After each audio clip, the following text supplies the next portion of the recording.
Пожолтени, исушени и заболени лозови прачки. Ова е сликата по неодамнешните обилни врнежи од дожд во Штипско и Карбинско. Најпогодени се лозовите насади во аторот на село Таринци. Изгоре гројето изгоре и не може да стаса температура. Мора брокина да има добра, доста, па да биде лозето добро. А како да го заштитиме од тоа? Ништо нема заштита. Викате со прскање. Прскањето и да прска джабе беше многу дошпана.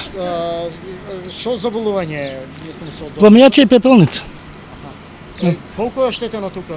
Па сигурно 56%. Комбинацијата од високо ниво на влажност со тропски температури е погубна за лозата.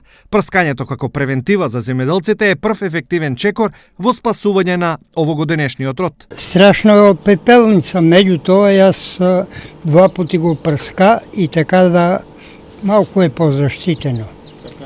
А има кај луѓе што паѓа гројзето више пламењачите и пепелницата. Зима само, па? Да. Експертите не го делат мислењето на лозарите. Потребни се повеќе интервенции за спас на лозовите насади од напливот на можните заболувања. Лозарите треба особено внимаваат во изборот на препарати, бидејќи дел од нив се компатибилни едни со други, другите не се компатибилни едни со други, а тоа значи дека препарати кои што имаат во основа кисела реакција не може да бидат употребувани со препарати кои што имаат во основа базна реакција. Од тука добро да внимаваат во изборот на препарати и во тоа би им сугерирал да ги користат советите на стручните лица кои што имаат добро познавање од добра област, а тоа се фитофармацевтите.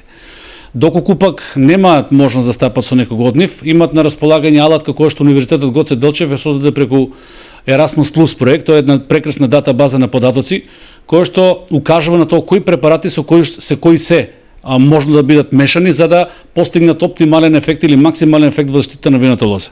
Во атарите на Штип и Карбинци, лозовите насади се застапени на над 500 хектари. За разлика од оваа година, ланската, лозарите ја паметат како година со исклучителен род и помалку штети предизвикани од временските прилики.